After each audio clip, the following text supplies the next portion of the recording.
আজকাল রাশিয়ায় গরু ও ভিআর প্রযুক্তি ব্যবহার করছে। কিভাবে?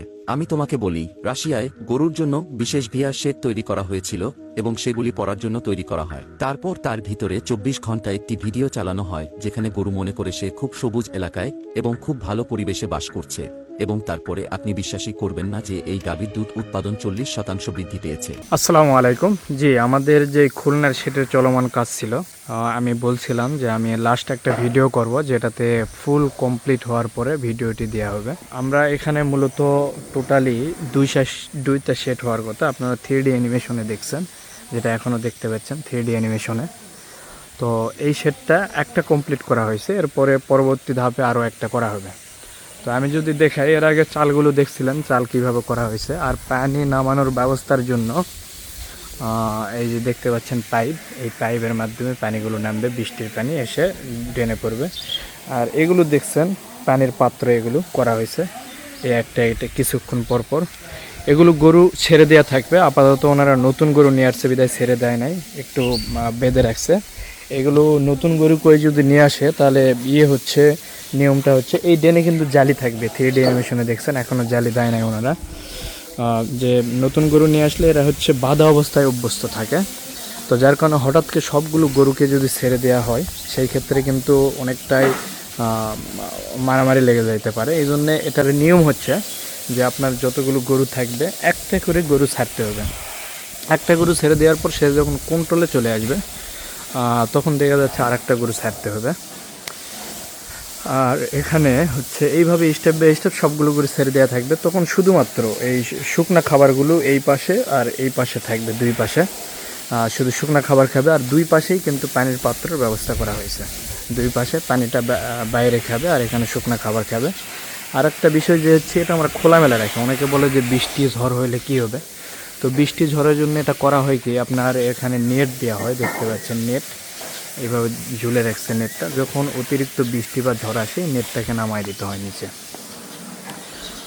আর যখন আপনার হচ্ছে দিনের সময় বা ঝড় বৃষ্টি নাই তখন এই নেটটাকে উঠে রেখে দিতে পারবে। এই সিস্টেমে আমরা উপরে করে দিয়েছি, অ্যাঙ্গেল বার টানে দিয়েছি।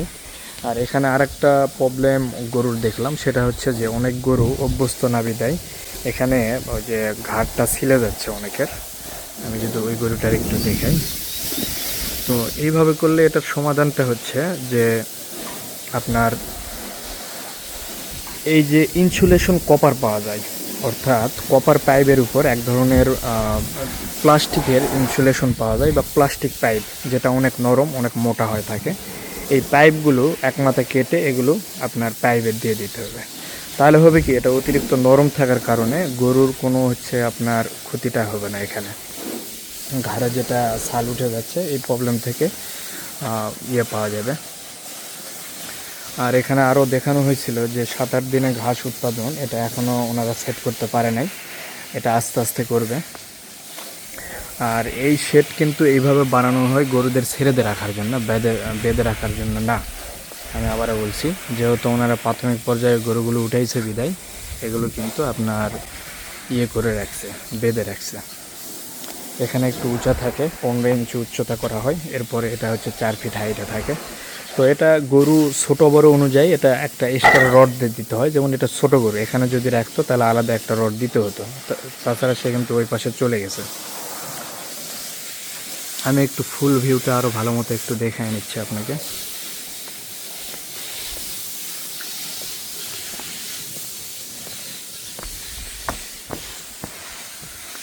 আমি তো ওই পাশ থেকে যাচ্ছি, এই পাশ থেকেও দেখাচ্ছি।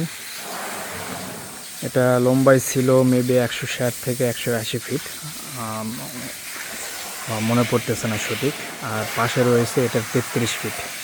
2 সারি গরুর জন্য এটা করা হয়েছে।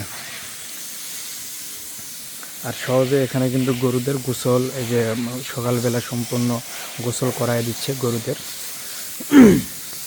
গোসল করানোর পরে তারপরে তারা হচ্ছে খাবার দিবে মিডল পয়েন্টে। আর ড্রেনগুলো এইভাবেই করতে হয়, ড্রেনের উপর জালি দিতে হয়, কারণ যেহেতু গরুটা সারা থাকবে অল টাইম যাতায়াত করবে।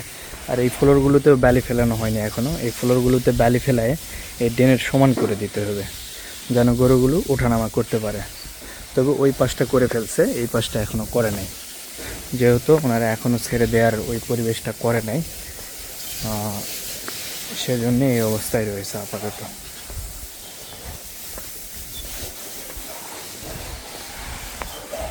আচ্ছা, সবচেয়ে বেশি আমি যে প্রশ্নটা পাইতাম সেটা হচ্ছে ঝড় বৃষ্টি হলে কী হবে আপনার এইভাবে খোলামেলা পরিবেশে। সেটা তো বললাম, আবারও বুঝিয়ে দিচ্ছি। এই যে নেট সিস্টেম এটা করে রাখতে পারেন যিনারা এইভাবে সেট করেন। তো নেট সিস্টেম করলে ঝড় যদি খুব বেশি ঝড় হয় সেক্ষেত্রে একটু প্রবলেম হয়, গরু একটু ভিজে যায় স্বাভাবিক, কিন্তু এটার দ্বারা তেমন একটা প্রবলেম হবে না। তার কারণটা কি আমি একটু বুঝাচ্ছি। আপনার হচ্ছে আমাদের দেশের অনেক খামারি ভাইয়েরা আফ্রিকার বিভিন্ন দেশে গরু আর খামার করতেছে। সেখানে তারা কিভাবে করতেছে, আপনার কোনো শেড নেই, সেখানে কোনো শেডই রাখা হয়নি। বাস আপনার সেখানে জমির পর জমি পড়ে রয়েছে। গরু হয়তো বা কারো 50, 100, 150, 200, 1000 পর্যন্ত গরু, 2000 পর্যন্ত লালন পালন করতেছে। এই গরুগুলোর জন্য করা হয় কি, 4-5 জন রাখাল রাখা হয়। তারা সারাদিন এই গরুগুলোকে পাহারা দিচ্ছে, আর তারা নিজ নিজভাবেই বিভিন্ন জায়গায় ঘুরে ফিরে ঘাস খাচ্ছে। ঘাস খাওয়ার পর আপনার দুধের গরু হলে সেখানেই কিন্তু দুধ দোয়ানো হয়, প্লাস রাত হলে সেখানেই থাকে। তো সেই দেশে আপনার এইভাবেই গরু লালন পালন হচ্ছে, আর সেখানে অনেক গরুগুলো স্বাস্থ্যবান, অনেক ভালো। এটা না জানা থাকলে একটু আপনারা ইউটিউবে সার্চ করবেন, তাহলে পেয়ে যাবেন। তো সেখানে তো কোনো শেডও নেই, আপনার অল টাইম অনেক সময় বৃষ্টি হচ্ছে, সেখানে গরু ভিজতেছে, আবার রোদ হচ্ছে, রোদেও আপনার গরু খাচ্ছে। তার মধ্যে ছায়াযুক্ত একটু প্রয়োজন পড়লে একটু গাছের নিচে হয়তো বা বসে থাকে গরুগুলো। তো বিশ্বাস না হলে এটা আপনারা ইউটিউবে সার্চ করে দেখবেন। আর সেই জায়গায় আমরা তো একটা শেড করছি, বাংলাদেশে মোটামুটি এরকম শেড করে রাখে।